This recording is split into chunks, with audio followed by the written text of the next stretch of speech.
ولا تجعلوا مع الله إلها آخر إني لكم منه نذير مبين كذلك ما أتى الذين من قبلهم من رسول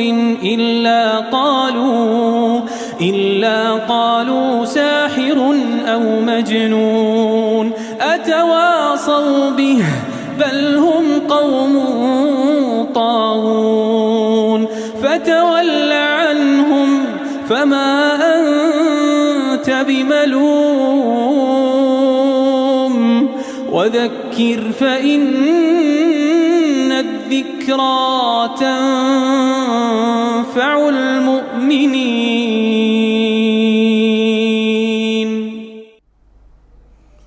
أعوذ بالله من الشيطان الرجيم.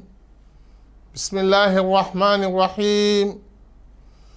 الحمد لله رب العالمين والعاقبة للمتقين ولا عدوان إلا على الظالمين والصلاة والسلام الأتمان الأكملان على خير البرية سيدنا وحبيبنا محمد صلى الله عليه وعلى آله وصحابته ومن اهتدى بهديه إلى يوم الدين. أما بعد, toute la louange et la gloire à Allah, le miséricordieux, le tout miséricordieux, le très miséricordieux. Que la paix, le salut et la bénédiction d'Allah soient sur le prophète Muhammad sallallahu alayhi wa sallam, sur sa famille, sur ses compagnons et sur tous ceux qui suivent et suivront ses enseignements jusqu'au jour du jugement dernier. Chers fidèles, nous vous adressons à la salutation de l'islam, la salutation du paradis en vous disant Assalamu alaikum wa rahmatullahi wa barakatuh. Que la paix, le salut et la bénédiction d'Allah soient sur vous et qu'Allah subhanahu wa ta'ala nous comble de ses bienfaits, de sa grâce et de sa miséricorde, qu'il accepte de nous nos différentes œuvres et qu'il nous oriente tout au long de notre vie vers le bon et le droit chemin. Chers téléspectateurs, à l'occasion de la rentrée scolaire qui sera bel et bien effective dans quelques jours, j'aimerais aujourd'hui, dans cette émission, apporter quelques conseils et quelques orientations aux acteurs de l'enseignement. Lorsque je dis les acteurs, j'aimerais m'adresser d'abord aux parents d'élèves et aux enseignants et à la fin aux apprenants. Je ne suis pas ici pour aborder le système éducatif ou bien parler aux gouverneurs et à ceux-là qui ont établi le système éducatif. Je veux juste parler aux parents, papa et maman des apprenants, les enseignants qui sont nos frères qui exercent cette belle fonction qu'est la fonction des prophètes et des messagers d'Allah subhanahu wa ta'ala. En plus, je vais m'adresser à nos enfants qui sont des apprenants. L'objectif de cette parole, c'est pour permettre à nos apprenants d'obtenir le succès à la fin de l'année ou à la fin de leur cursus scolaire. Et en plus, leur permettre de bénéficier ici-bas et dans l'au-delà de leur formation. D'abord, au début de cette émission, j'aimerais vous informer que le prophète Mohammed sallallahu alayhi wa sallam a exhorté sa communauté à l'éducation. Plutôt, il a rendu l'éducation obligatoire pour chaque membre de la communauté musulmane. Puisque le prophète dit dans son hadith, « Talabul ilmi faridatun ala kulli muslim » La recherche du savoir est une obligation pour tout musulman, hommes et femmes. Alors si c'est une obligation, le musulman n'aura aucune raison pour ne pas se lancer dans l'éducation. Il nous suffit aussi de rappeler que le premier verset descendu au prophète Mohammed sallallahu alayhi wa sallam était « Iqra », lis. Et la lecture ne peut jamais être une réalité sans une éducation quelconque ou une formation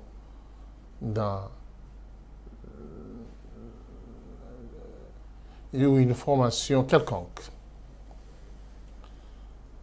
Alors, il faut savoir que le prophète Mohammed sallallahu alayhi wa sallam nous a parlé de l'importance du savoir, de la recherche du savoir, en nous disant « Man salaka tariqan yaltamisu fihi ilman salaka Allahu bihi tariqan min turuqil jannah » Quiconque emprunte un chemin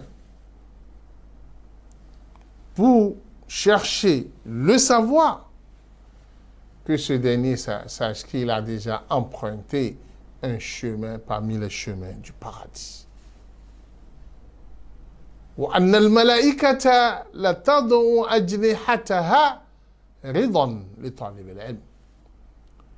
Et que les anges posent leurs ailes pour protéger naturellement l'apprenant en guise de satisfaction de ce qu'il fait. Et le prophète continue en disant wa inna al-alim la yastaghfir lahu man fi as-samawati wal ard. Le savant gagne tout le temps la demande du pardon de tout l'univers, de toutes les créatures d'Allah subhanahu wa ta'ala. Toutes les créatures d'Allah subhanahu wa ta'ala demandent pardon auprès d'Allah subhanahu wa ta'ala pour le savant. Et le prophète dit, la valeur et le mérite d'un savant sur un adorateur est comme la valeur de la lune au 14e jour sur toutes les autres étoiles. En plus, les savants ne sont rien que des héritiers des prophètes et des messagers. Et qu'il faut savoir que les messagers, les envoyés d'Allah subhanahu wa ta'ala, n'ont rien laissé comme héritage qui dépasse le savoir. Et quiconque a le savoir est le plus chanceux de tout le monde. Le prophète Muhammad sallallahu alayhi wa sallam le dit. Ce qui veut dire que le fait d'aller à l'école, d'aller apprendre une science, un savoir quelconque, vous garantit déjà le chemin du paradis. Quel honneur auprès d'Allah subhanahu wa ta'ala. Mais il faut savoir, ce qui me paraît très important, que la recherche du savoir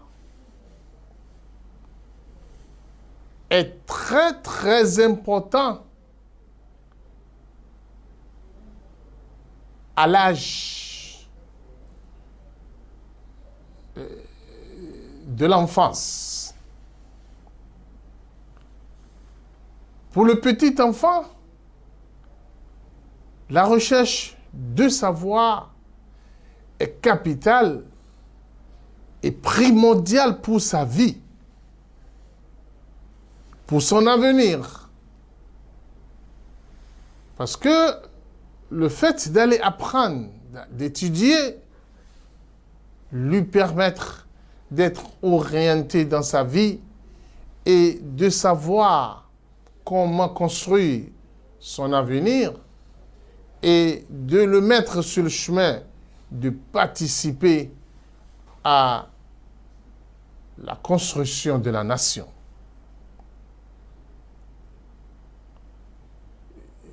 Il faut le dire bien, les compagnons du prophète Mohammed sallallahu alayhi wa sallam et ceux qui sont venus après eux, les tabi'in, ont compris l'éducation, ont bien compris l'éducation des enfants. Ce qui les a amenés à orienter très tôt les enfants à la formation. Puisque ils ont compris que l'étude, dès le bas âge, est plus utile pour l'enfant. C'est-à-dire, les enfants apprennent mieux et facilement que les âgés.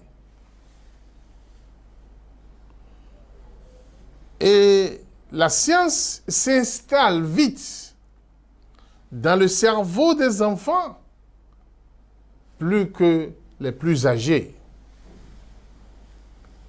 Raison pour laquelle Al-Hassan ibn Ali, le petit-fils du prophète Mohammed sallallahu alayhi wa sallam, disait à ses enfants et les enfants de ses frères: ô mes enfants,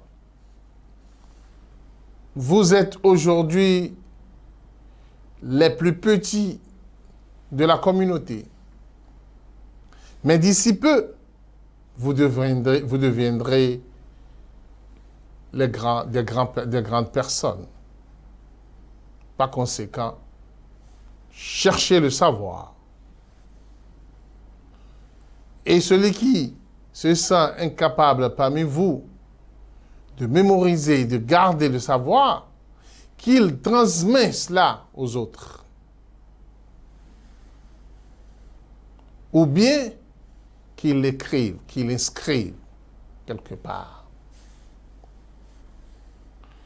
Et l'un des savants de l'islam, en l'occurrence de Yahya ibn Khalid, disait à son fils: mon fils, alayka bi kulli naw'in min al-ilm. Cherche tout ce que tu peux comme savoir. C'est-à-dire, toute discipline dans lequel tu ressens une capacité de l'apprendre, ne le néglige jamais. Cherche à l'apprendre. Puisque l'homme est toujours l'ennemi de ce qu'il ne connaît pas. Et je n'aimerais jamais que vous soyez l'ennemi de quelque chose en matière de science. En quelque sorte, voilà, en quelques mots, l'importance et la valeur du savoir, de la recherche de savoir en islam. Ce qui veut dire que l'islam invite les parents à envoyer leurs enfants à l'école, garçons et filles, tous, surtout les filles, puisque le prophète Muhammad sallallahu alayhi wa sallam, dans un hadith, nous dit « Quiconque entretient 2 ou 3 filles et leur donne une bonne formation jusqu'à ce qu'elle atteigne l'âge de se marier, le prophète Mohammed sallallahu alayhi wa sallam dit, je lui garantis le paradis. Je lui garantis le paradis. Ce qui veut dire que la formation, l'étude des enfants, c'est une obligation en islam. Et ça fait partie des responsabilités primordiales des parents. Dans ce sens, il est important,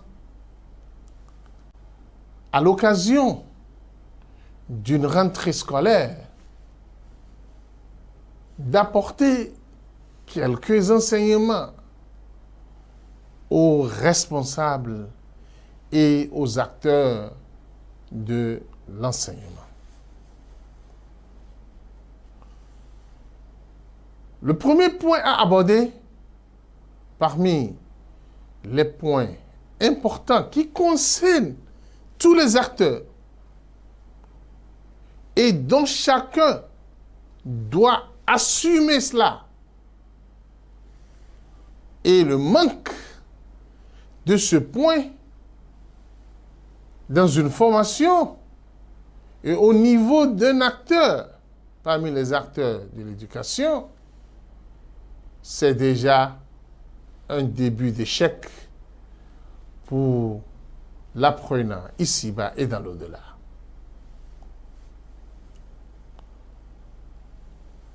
Il s'agit ici d'avoir une bonne intention. Une bonne intention pour l'éducation. Pourquoi je suis là? Pourquoi j'envoie mon enfant à l'école?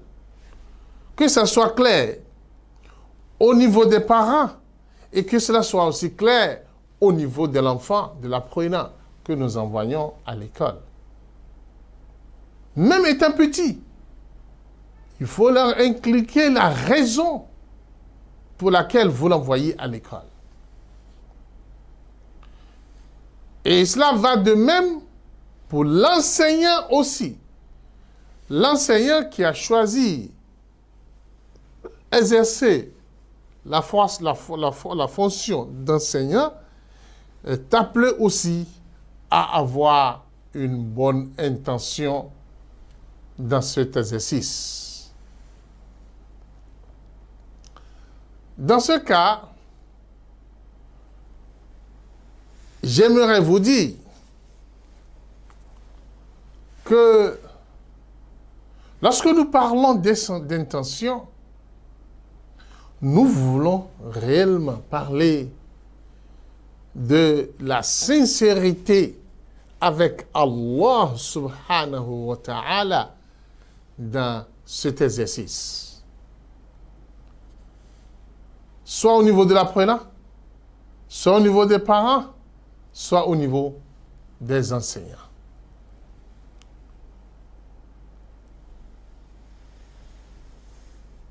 On peut me dire que l'intention, c'est quelque chose de banal, c'est quelque chose de simple. Je vous dirais que ce n'est pas facile. C'est la chose la plus difficile dans cet exercice. Car c'est la base de tout et l'échec dans l'intention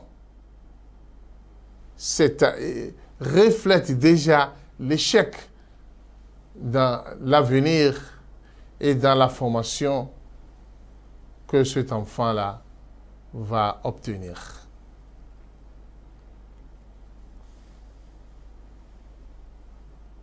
Il ne faut pas banaliser cela, puisque le shaitan nage toujours là. Le shaitan nage là, parce que c'est votre intention qui va vous aider à formuler les objectifs à atteindre,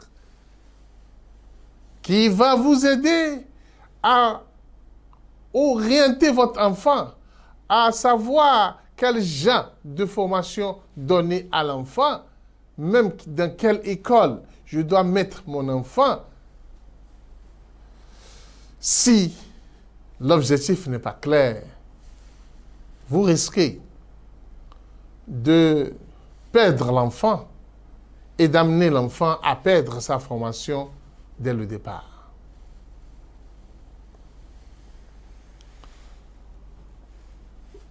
Je le dis, je le répète, la sincérité dans la formulation de l'intention ne vous demande rien, ne prend aucun temps chez vous.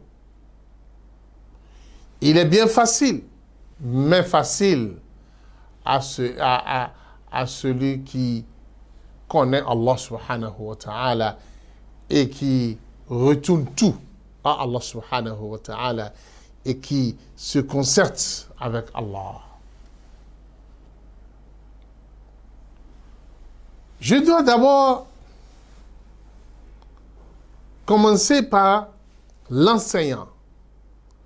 Quel genre d'intention l'enseignant doit avoir? Parce que c'est là où se trouve le grand problème. Je parle à nos frères, à nos amis enseignants.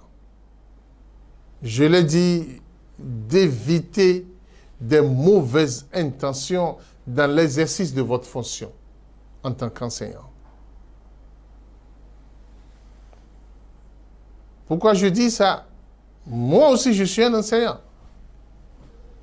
Mais le constat sur le terrain, c'est que beaucoup d'enseignants n'aiment pas leur métier. Puisque la majorité d'entre eux ne sont pas dans l'enseignement par amour et par sincérité.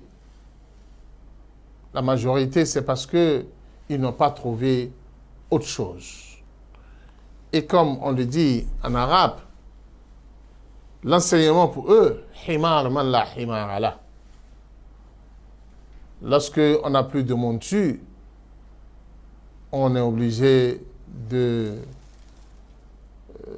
d'emprunter quelque chose. Et tout ce qu'on a sous la main, c'est ça qu'on emprunte.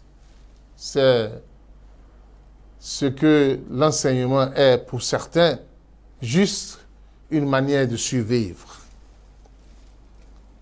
Et lorsque il n'y a pas l'amour et la sincérité dans l'exercice d'une fonction, n'attendez jamais un résultat concret dans cette fonction.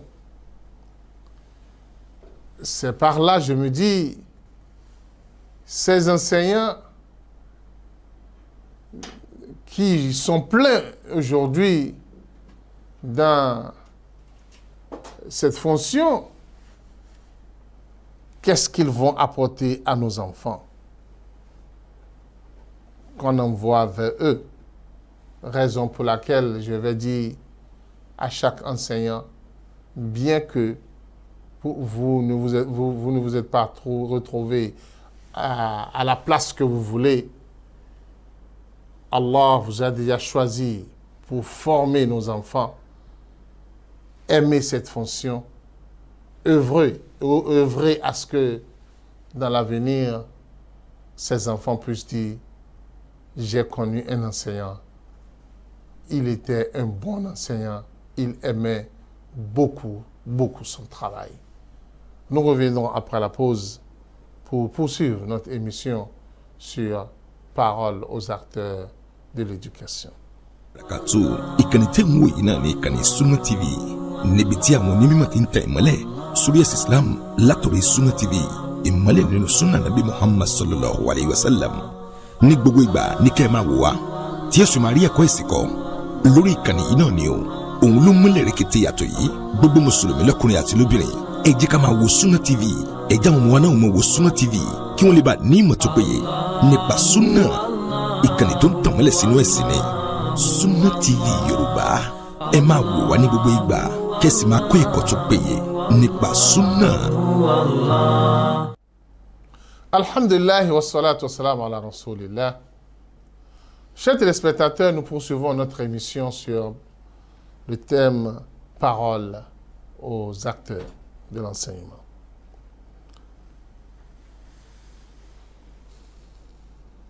Les intentions d'un enseignant doivent être comment? Comment est-ce que un enseignant doit formuler son intention?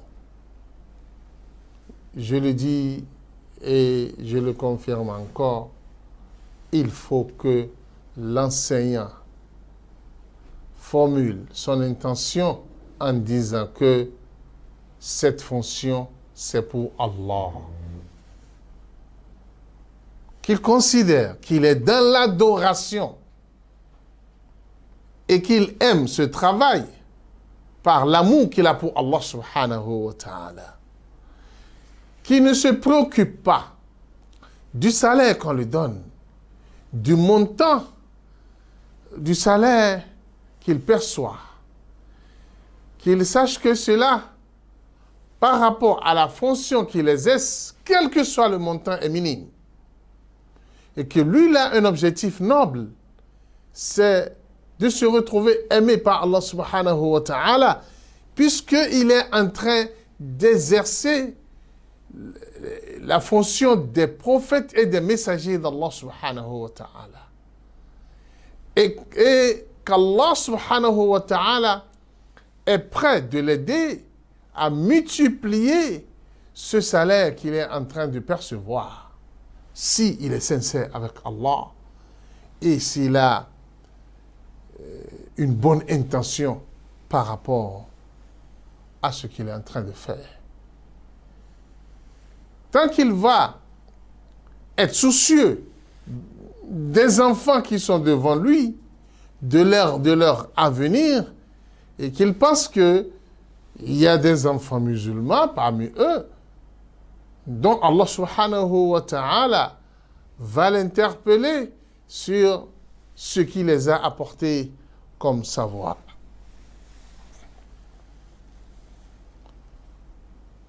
Avec cette intention, Allah subhanahu wa ta'ala va bénir son travail. Un tout petit effort de sa part va l'amener à être élevé auprès d'Allah subhanahu wa ta'ala. Il lui suffit de faire ainsi pour qu'il se retrouve parmi les héritiers des envoyés et des messagers d'Allah subhanahu wa ta'ala. Écoutez bien, le prophète Ibrahim alayhi salam, qu'est-ce qu'il disait? ربنا وابعث فيهم رسولا منهم يتلو عليهم آياتك ويعلمهم الكتاب والحكمة ويزكيهم إنك أنت العزيز الحكيم. Ô Seigneur, fais sortir de mes descendants ici, à la Mecque.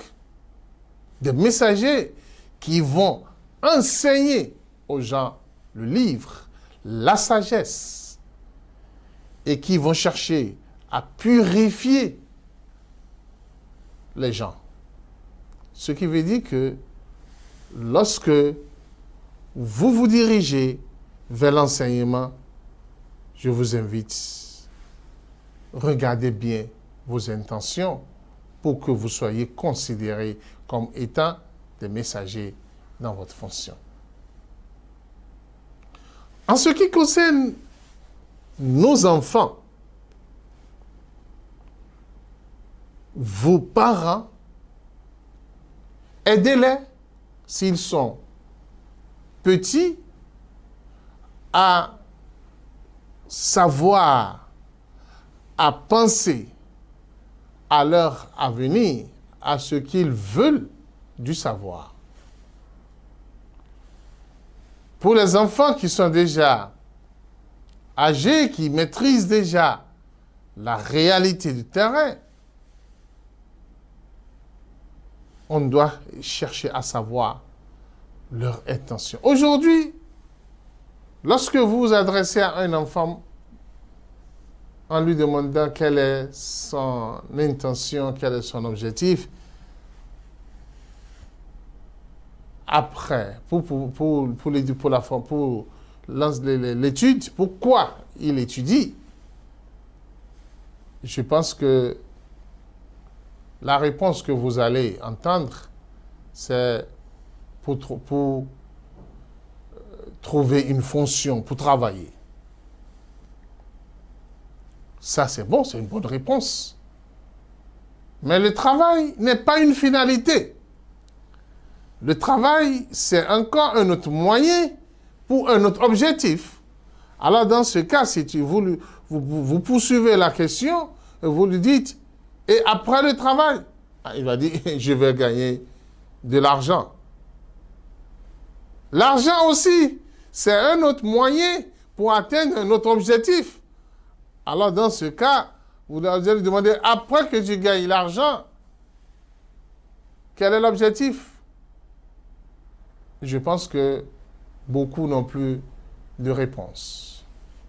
Soit, je serai mieux connu, je serai une personnalité, ainsi de suite. Est-ce que cela, c'est un objectif en réalité?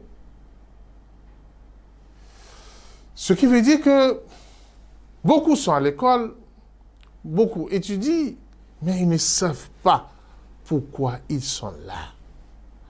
Parce que tout ce qu'on est en train de citer, c'est des choses éphémères, c'est des choses qu'on peut gagner et qu'on peut ne même pas gagner. Raison pour laquelle aujourd'hui, après les formations, après les études, comme il n'y a même plus de travail dans le pays, c'est difficile aujourd'hui d'en avoir. Il n'y a plus d'objectif précis. Alors qu'on devrait réfléchir autrement. Comme le disaient nos prédécesseurs dans cette religion, nos dévancés nous disaient que طلبنا العلم لغير الله فأبى العلم إلا أن يكون لله.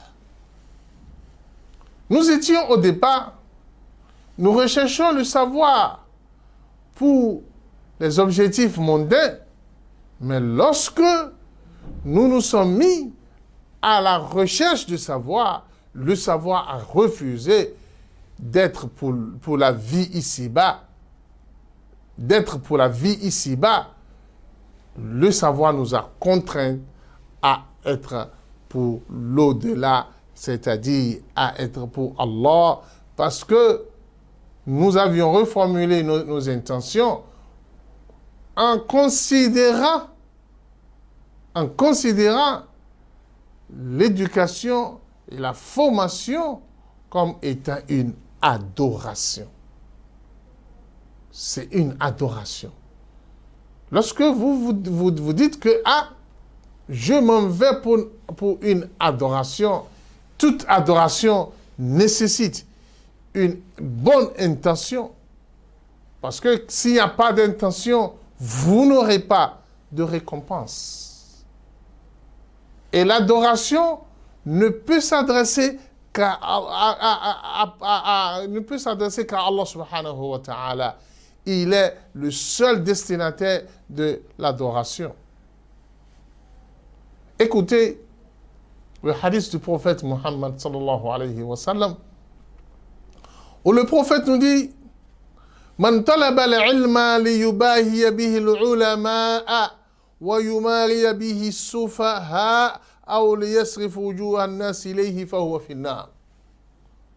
Le prophète Muhammad sallallahu alayhi wa sallam dit: quiconque cherche le savoir pour se glorifier et se vanter devant les gens, ou bien pour se comparer aux savants et dire que moi, je connais plus que telle personne, je maîtrise telle chose plus que telle personne, ou bien il veut disputer avec des ignorants, des gens qui ne connaissent pas grand-chose pour prouver son savoir, ou bien il veut de sa connaissance tourner le regard vers lui.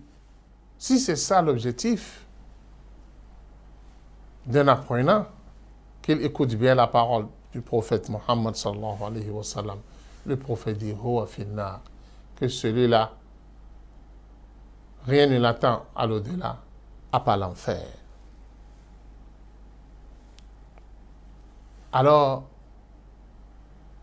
on ne doit pas apprendre parce que on veut se faire voir, on veut être une personnalité, on veut. Il faut toujours avoir un objectif noble. Lorsque votre objectif est noble, vous allez, par la grâce d'Allah subhanahu wa ta'ala, obtenir le savoir. Dans le même sens, le hadith des 3 personnes qui seront les premiers à rentrer dans l'enfer. Le hadith rapporté par Abu Huraira, où Abu Huraira nous dit que le prophète Muhammad sallallahu alayhi wa sallam dit que le jour du jugement dernier, où Allah subhanahu wa ta'ala va rassembler ses créatures pour juger entre eux, les premières personnes que le prophète qu'Allah subhanahu wa ta'ala les premières personnes qui seront présentées à Allah subhanahu wa ta'ala sont celui qui a mémorisé le Coran, celui qui s'est combattu sur le sentier d'Allah subhanahu wa ta'ala et celui qui a rassemblé beaucoup d'argent. Allah subhanahu wa ta'ala va d'abord s'adresser aux savants, où Allah va dire: est-ce que je t'ai donné le savoir? Il va dire oui. Et Allah va dire: à quoi t'a servi ce savoir? Il va dire: je me levais la nuit, le jour, j'exerçais la fonction d'enseignant, j'enseignais les gens par ici, par là-bas. Et Allah va dire: tu es un menteur, tu es en train de mentir. Tu ne dis rien de véridique. Et les anges aussi vont acquiescer en disant que oui, il ment. Allah va dire: tu as étudié, tu as aussi enseigné pour que les gens disent que Ah, il est un enseignant célèbre. Et il connaît bien l'affaire. Ils l'ont déjà dit. Parce que tu ne l'as pas fait pour Allah. Tu n'as pas été sincère avec Allah subhanahu wa ta'ala. Le même sort sera réservé à celui qui a de l'argent, où Allah va lui dire, dans quoi tu as utilisé l'argent? Il va dire, j'ai assisté mes proches, j'ai fait de l'aumône. Allah va dire, certes, tu l'as fait, mais pour que les gens t'élogent et parlent bien de toi, ils l'ont fait, n'est-ce pas? Celui-là aussi qui a combattu sur les sentiers d'Allah subhanahu wa ta'ala et qui par la suite a été tué en tant que martyr, Allah va lui dire pourquoi tu as fait tout cela. Il va dire, tu as donné l'ordre à ce que nous nous sortons pour se combattre sur ton sentier, et je l'ai fait, et j'ai été tué à cause de ta religion. Allah va dire, non, plutôt tu as voulu qu'on dise que tu es un vaillant soldat. Et les gens l'ont déjà dit. Par conséquent, comme le hadith le dit, le prophète Muhammad sallallahu alayhi wa sallam, Abu Huraira a dit, le prophète a frappé sur mes épaules en disant, Ya Abu Huraira, écoute-moi bien, voilà les 3 catégories qui seront brûlés, qui sont les premiers à être brûlés dans l'enfer le jour du jugement dernier. Ce hadith nous suffit pour qu'on puisse revoir nos intentions et formuler des objectifs nobles pour nous-mêmes, pour nos enfants, soit l'enseignant, soit l'apprenant, ou soit même les parents d'élèves. Chaque parent formulez une bonne intention pour vos enfants. Pourquoi vous l'aviez mis à l'école? C'est d'abord pour servir Allah subhanahu wa ta'ala. Wallahi, si cela est garanti, tout ce qui concerne la vie ici-bas sera facile. Et lorsque votre enfant suit une formation, vous allez le voir. Il va tout le temps chercher à insérer l'islam dans sa formation. Puisque c'est Allah qui est son objectif. Il ne va jamais s'éloigner de la voie d'Allah dans quelque formation qu'il va suivre dans sa vie. Mais lorsque c'est l'objectif, c'est le dunya, il va se lancer dans tout ce qu'il veut et ceci ne lui servira rien dans l'avenir et il finira par tout perdre. C'est pour cela que nous vous exhortons au début de l'année de reformuler l'intention avec vos enfants et de savoir les orienter. Il a eu le bac, il veut aller à l'université, comment l'orienter pour qu'il puisse être formé à servir l'islam dans l'avenir, à servir Allah subhanahu wa ta'ala et que son savoir lui revient avec beaucoup d'utilité dans l'avenir. Un petit enfant qui veut commencer, savoir comment l'encadrer, comment l'aider très tôt pour qu'il puisse mieux orienter dans la formation qu'il va suivre. Ça, c'est le premier point. Le second point à aborder, compte tenu du temps, c'est qu'il faut nécessairement, dans l'exercice de l'enseignement, il faut avoir la crainte d'Allah. Ça, on ne le négocie pas. La crainte d'Allah subhanahu wa ta'ala, ce n'est pas à négocier. Parce que c'est la soumission à Allah subhanahu wa ta'ala. En faisant ce qu'Allah subhanahu wa ta'ala a exigé dans la religion, les limites qu'il nous a tracées, qu'on respecte ces limites-là, en matière d'accomplissement des œuvres et en s'éloignant définitivement et catégoriquement de tout ce qu'Allah subhanahu wa ta'ala a interdit. Ça, c'est la base de la crainte d'Allah subhanahu wa ta'ala. C'est-à-dire qu'Allah te voit là où il veut te voir et qu'il te manque là où il ne veut pas te voir. C'est ça que nous appelons la crainte d'Allah subhanahu wa ta'ala. Tu te soumets à Allah subhanahu wa ta'ala et tu ne te désobéis jamais à ses ordres. Tu te rappelles tout le temps d'Allah, tu ne l'oublies jamais, tu le remercies à tout ce qu'il t'a fait comme bien et tu ne te retrouves jamais comme étant ingrat face à Allah subhanahu wa ta'ala. Ceci va de même pour tout le monde, pour tous les acteurs. L'enseignant, je t'invite à la crainte d'Allah subhanahu wa ta'ala.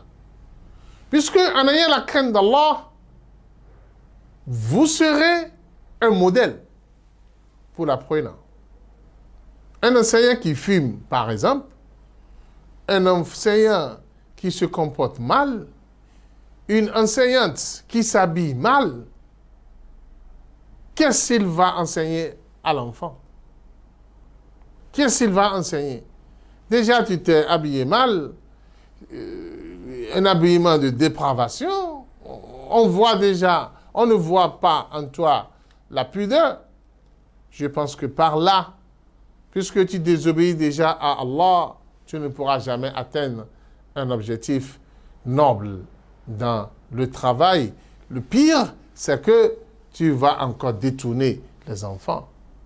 On trouvera parmi les apprenants qui va chercher à te copier, parce qu'en disant que voilà mon enseignant, et qu'est-ce que tu vas lui apporter? Toi-même, tu n'es pas pudique. Alors, comment est-ce que ton enfant, les élèves qui te suivent seront aussi pudiques?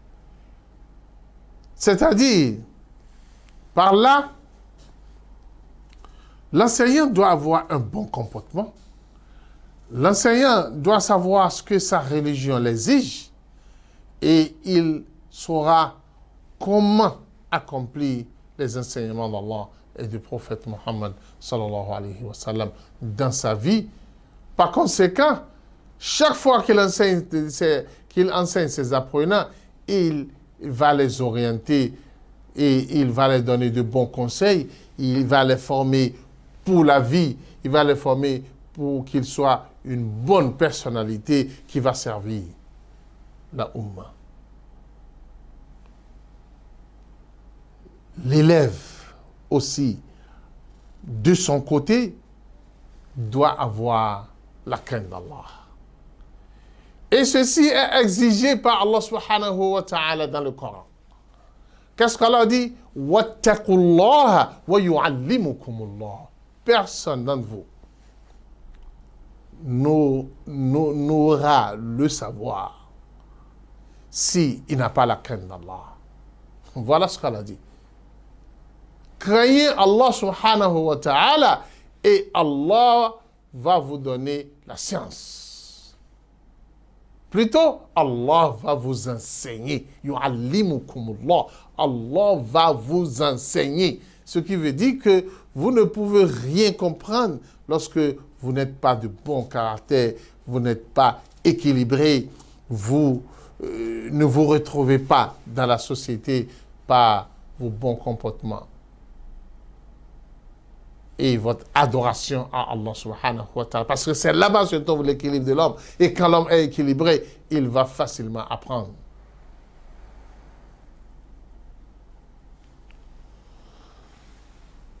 Lorsque je dois m'adresser aux enseignants par rapport aux parents, surtout par rapport à cela,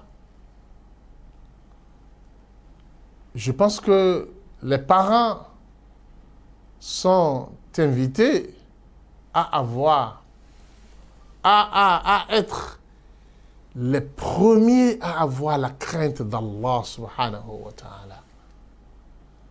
Parce que l'équilibre de l'enfant commence de la maison. Si vous persécutez l'enfant, si vous mentez tout le temps devant les enfants, si vous n'êtes pas sérieux dans vos comportements avec les voisins, par exemple, ce que nous avions l'habitude de voir et d'entendre ici, par là, et par ici, par là-bas, les parents qui ont de très mauvais langage. Et quand ils parlent, vous n'entendez jamais d'eux de bonnes paroles.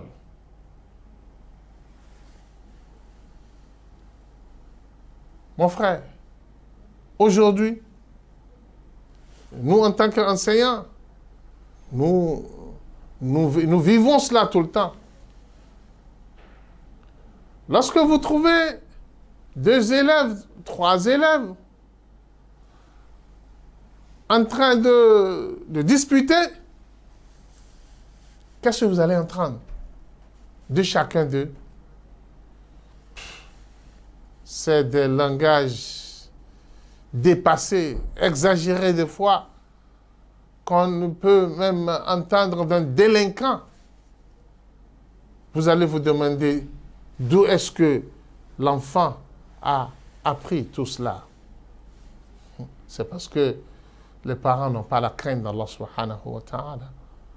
Puisque c'est d'abord d'eux. Parce que si eux, ils ont arrivé à l'inculquer de très bons langages, l'enfant, même arrivé à l'école, saura comment se comporter mieux pour éviter de mauvais langages et se lancer dans cela. Chers téléspectateurs, pour mieux profiter du temps, je vais vite aller dans les autres conseils à donner aux différents acteurs. Troisième point que je vais aborder, là je ne vais plus rentrer dans plus de détails. Troisième point à aborder, c'est que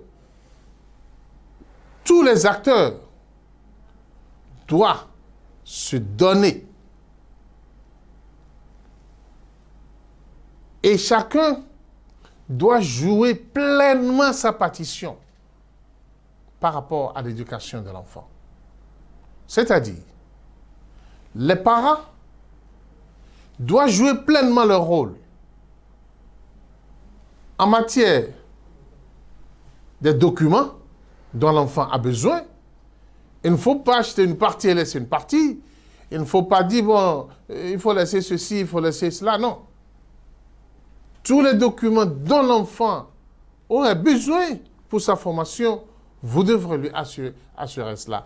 Et maintenant, l'enseignant aussi doit consacrer son temps et son énergie pour pouvoir former les enfants et leur apporter le nécessaire dans le domaine de leur formation.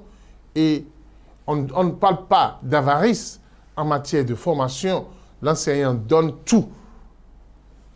Mais il y a toujours des enseignants qui pensent que s'ils donnent tout à ses apprenants, avec quoi il sera supérieur à eux, ça c'est de l'ignorance. C'est de l'égarement pur. Donnez tout à vos apprenants et vous verrez la suite. La patience, c'est nécessaire en matière de formation.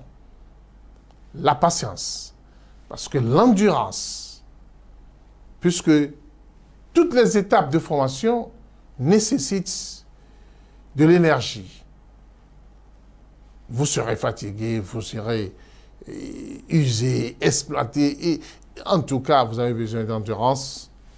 Et la gestion de vos temps, c'est très important pour vous, pour votre réussite. Les jeux, les WhatsApp, les Facebook et consorts, ça ne marche pas avec la formation, avec l'étude. À la fin, pour finir, les prières, l'adoration d'Allah, les invocations. Les apprenants doivent tout le temps invoquer Allah. Les parents doivent tout le temps prier pour les enfants. L'enseignant aussi doit prier pour ces apprenants-là pour leur réussite, pour leur succès. Qu'Allah subhanahu wa ta'ala accepte de nous nos différentes invocations, qui nous comble de ses bienfaits, qui nous oriente tout au long de notre vie vers le bon et le droit chemin. Subhanakallahumma bihamdik, nashhadu la ilaha illa anta, nastaghfiruka wa natubu ilayk.